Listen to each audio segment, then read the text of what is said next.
Davos Telangana super success అయింది. దాదాపుగా 1,80,000 కోట్ల పెట్టుబడుల్ని తెలంగాణకి తీసుకురాగలిగారు రేవంత్ అండ్ కో. ఎస్, ఆయన ఇంగ్లీష్ మాట్లాడడాన్ని అండ్ వాటన్నిటిని ఎంతగా మీములు చేసినా సరే ఆయన వేల కోట్ల పెట్టుబడిని తెలంగాణకి తీసుకురావడంలో సూపర్ సక్సెస్ అయ్యారు. మేఘా, సన్ పెట్రోల్ లాంటి కొన్ని ఇండియన్ కంపెనీలు దావోస్కి వెళ్ళి అక్కడ తెలంగాణతో ఒప్పందాలు చేసుకున్నాయి. ఇవి ఇండియన్ కంపెనీలు, సో ఇండియాని అక్కడ తీసుకెళ్ళి జస్ట్ చూపించడానికి చేశారని చాలామంది కామెంట్ చేస్తున్నారు.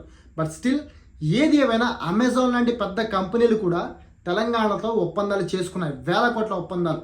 ఇవన్నీ కలిపి చూస్తే తెలంగాణ దావోస్లో సూపర్ సక్సెస్ అయింది, ఇందులో ఎలాంటి డౌట్ లేదు. అయితే ఇక్కడ మనం తెలంగాణ గురించి కాదు, ఏపీ గురించి మాట్లాడుకుందాం. ఏపీ దావోస్లో ఏం సక్సెస్ అయింది? సీఎం చంద్రబాబు నాయుడు దావోస్కి వెళ్ళి స్వెటర్ లేకుండా చలిని తట్టుకొని నిలబడ్డారు అనే ఒక్క ఫోటో తప్పితే దావోస్లో ఏపీ సాధించిన విజయాల గురించి ఇప్పటి వరకు ఒక్క న్యూస్ కూడా బయటికి రావట్లేదు. అసలు దావోస్లో ఏపీ ఏం సాధించింది అండ్ ఎన్ని కంపెనీలు ఏపీకి వెళ్ళాయని చూస్తే జీరో. ఏ మాత్రం పెట్టుబడులు ఏపీకి వెళ్ళలేదు. ఏ కంపెనీ కూడా ఏపీలో పెట్టుబడులు పెట్టడానికి ఇంట్రెస్ట్ చూపించలేదు. సో దీంతో వైసీపీ కానీ మిగతా వాళ్ళు కానీ ఏం చేస్తున్నారంటే టీడీపీని అండ్ చంద్రబాబు నాయుడిని ట్రోల్ చేయడం మొదలెట్టారు.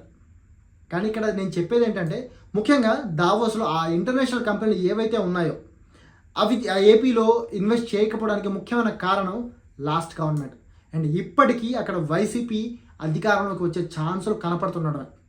ఒకవేళ 2024 ఎలక్షన్స్లోనే టీడీపీ అండ్ జనసేన బీజేపీ కనుక కూటమిగా లేకుండా విడివిడిగా పోటీ చేస్తుంటే మళ్ళీ వైసీపీకి అధికారం ఖచ్చితంగా దక్కుండేది.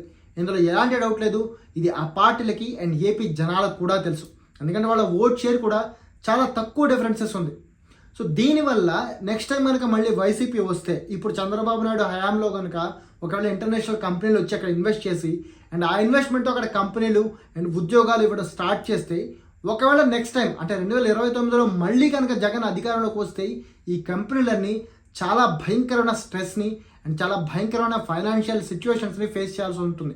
అండ్ అక్కడ నేతలు అండ్ వైసీపీ లీడర్ల ప్రెషర్ భరించలేక మళ్ళీ అక్కడ నుంచి వేరే స్టేట్కి వెళ్లాల్సి ఉంటుంది. సో ఈ తలనొప్పంతా భరించాల్సిన అవసరం మాకేంటి అనే ఆలోచనలోనే ఆ ఇంటర్నేషనల్ కంపెనీలు అన్నీ కూడా ఇప్పుడు ఏపీ నుంచి దూరంగా ఉంటున్నాయి.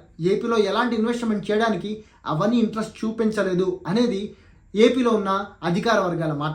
అయితే ఇప్పుడు ఇందులో ఎంతవరకు నిజం ఉంది అనేది పక్కన పెడితే ముఖ్యంగా మనం మాట్లాడుకోవాల్సింది లిటరల్గా లాస్ట్ 5 ఏళ్లలో ఏపీలో ఎలాంటి ఇన్వెస్ట్మెంట్స్ జరగలేదు. ఒక 2-3 కంపెనీలు బ్లూ స్టార్, జేఎస్డబ్ల్యూ ఇలాంటివి వచ్చినా సరే అవి కూడా ఇప్పుడు బయటికి వెళ్ళిపోతున్నాయి. కారణాలు ఏవైనా కానీ టీడీపీ వాళ్ళ మీద ప్రెషర్ చేసిందా, ఇప్పుడున్న కూటమి ప్రభుత్వం జగన్ తెచ్చారు కాబట్టి ఆ కంపెనీ మీద ప్రెషర్ చేసిందా, లేకపోతే జగన్ తెచ్చినప్పుడే సరిగ్గా తీసుకురాలేదా, ఈ కారణం ఏమన్నా కానీ ఏ కారణమైనా సరే అన్ని కంపెనీలు ఉన్న కంపెనీలు కూడా బయటకు వెళ్తున్నాయి అండ్ కొత్త కంపెనీలు రావడానికి ఇంట్రెస్ట్ చూపించడం లేదు. ఒకవేళ ఇలాగే కనుక జరిగితే ఏపీలో ఇన్వెస్ట్మెంట్స్ ఉండవు అండ్ ఏపీకి లాభాలు ఉండవు, ఏపీకి ఆదాయం ఉండదు. దీనివల్ల నష్టపోయేది ప్రభుత్వాలు లేకపోతే నాయకులు కాదు, ముఖ్యంగా అక్కడి ప్రజలు చాలా దారుణంగా నష్టపోతారు. దీనిపైన ప్రభుత్వాలు కానీ అండ్ ప్రజలు కానీ ముఖ్యంగా ప్రతిపక్షాలు కానీ బలంగా ఆలోచించాలి, లేకపోతే ఏపీ భవిష్యత్తే ప్రశ్నార్థకంగా మారిపోతుంది. అండ్ మనం అనుకుంటున్నట్లే ఫస్ట్ నుంచి ఇప్పుడు బీహార్ ఎలా ఉందో అలా ఏపీ మారిపోయే ఛాన్స్ ఉంది. 924 కిలోమీటర్ల తీరరేఖ అండ్ అన్ని వనరులు, పంట పొలాలు అన్నీ ఉన్న ఆంధ్రప్రదేశ్ బీహార్లా మారిపోతే అంతకంటే సిగ్గుచేటు మన ఏపీకి, మన ఏపీ జనాలకి ఇంకోటి ఉండదు.